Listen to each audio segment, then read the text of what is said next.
O professor perguntou se o Congresso hoje tem correlação de forças para a gente votar uma PEC que tira a autonomia universitária. Eu não vejo isso hoje, professor. O que eu vejo hoje é a gente, primeiro, nas pautas democráticas, nós conseguimos derrotar 18 vetos do abuso de autoridade. Nas pautas democráticas, a gente tem conseguido juntar a esquerda com parte do centro. Isso tem permitido a gente votar algumas pautas importantes para a sociedade brasileira. Então, a lei do abuso de autoridade, ficaram lá uns 4 contrabandos ainda, que a gente achou que podia não ficar na lei, mas ficaram. Mas, no geral, a gente deu um passo importante na lei do abuso de autoridade, que foi o que foi feito aqui, e é o que foi feito em várias universidades brasileiras, foi abuso de autoridade. Então, a gente conseguiu derrubar. Nós vamos votar ainda o pacote Moro, que não tem nada de pacote anticrime. Aquilo é um absurdo, excludente de ilicitude, autorização para abate, super encarceramento. Eu acho que nós vamos conseguir votar um bom projeto também, desidratando aquele pacote. Ele tentou agora fazer uma propaganda publicitária, está tentando, de 10 milhões com dinheiro público. Já entramos com a ação, o TCU também está lutando contra, para ver se a gente impede essa campanha publicitária, da gente não deixar ele fazer. Ele está afrontando o parlamento brasileiro e nós vamos votar esse pacote, espero que a gente vote, derrotando boa parte desse pacote. Nós também queremos regulamentar a delação premiada. Essa delação premiada tem sido foco de muitos abusos, né? Não pode ser um instrumento de tortura, a delação premiada, para falar o que o Ministério Público quer. Tem que se falar a verdade e provar antes que se prenda as pessoas, né? O Supremo agora avançou na hora do réu falar após a delação premiada, que foi um grande avanço. Precisa votar a suspeição do Moro no Supremo Tribunal Federal. É necessário que se faça isso, né? E não vejo hoje não vejo correlação para se votar uma emenda constitucional que tire a autonomia universitária ou que acabe com a gratuidade. Não vejo hoje essa correlação de forças. Por fim, gente, deixar aqui para vocês uma mensagem que eu considero assim, a mais importante de todas, aqui nessa minha compreensão. A bandeira mais importante, na minha opinião, hoje chama-se liberdade e democracia, que eu vejo completamente articuladas com comunicação democrática e educação democrática. Eu não consigo enxergar essa bandeira descolada de educação, cultura e comunicação democrática.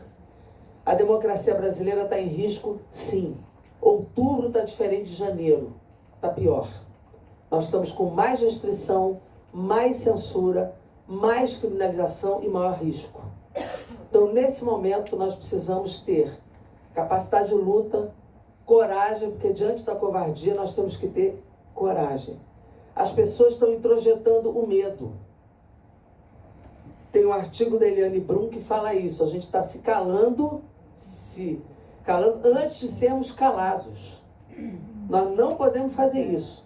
Esse clima neofascista de ódio, ele faz com que as pessoas se calem antes de serem caladas. Principalmente quem tem vínculo público, às vezes tem medo, porque tem medo da exoneração, da perseguição, da perda do cargo, da perda do emprego. Quanto mais gente está metida na história, menos gente tem punição individual. Quanto mais amplo é o movimento, quanto mais gente se manifesta, menor o risco da perseguição individual. Então, nesse momento, a gente precisa ter coragem, a gente precisa ter muita gente metida na história, a gente precisa não perder a esperança e não perder as utopias. Não é utopia no sentido estrito do não lugar, porque o lugar utópico é o lugar que não existe, né? É o lugar que a gente está sempre procurando, por isso a nossa inquietude, a nossa permanente mobilidade. Então a gente precisa ter a utopia que nos movimenta. A gente precisa se emocionar. A gente precisa sempre se indignar. A gente precisa não perder a capacidade da indignação, da emoção e da mobilização. A gente precisa sair da zona de conforto e ter a capacidade de se movimentar. Então, a mensagem que a gente precisa deixar sempre é possível virar o jogo? É. Esses caras passam, eles são efêmeros. O Brasil fica, a universidade fica, a nossa história permanece e nós somos capazes de continuar depois deles. Então, eles são efêmeros, nós não. Nós estamos aqui, a nossa história, o Brasil, a universidade, o Estado brasileiro está aí.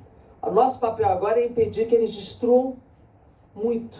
Nós precisamos impedir, resistir para que eles destruam um pouco e a gente possa recuperar o que é nosso, o que o Brasil construiu com muito sangue, suor e lágrimas. Então esse é o nosso papel, resistir, avançar, lutar com muita gente, não deixando falar eu e sem nós, não deixando falar indivíduo e sim coletivo, porque essa é a nossa ideologia, a ideologia da solidariedade do coletivo, a solidariedade pelo Brasil, pelo povo brasileiro e pela vida. Eles falam morte, a gente fala vida, eles falam ódio, a gente fala amor, eles falam eu e nós falamos nós.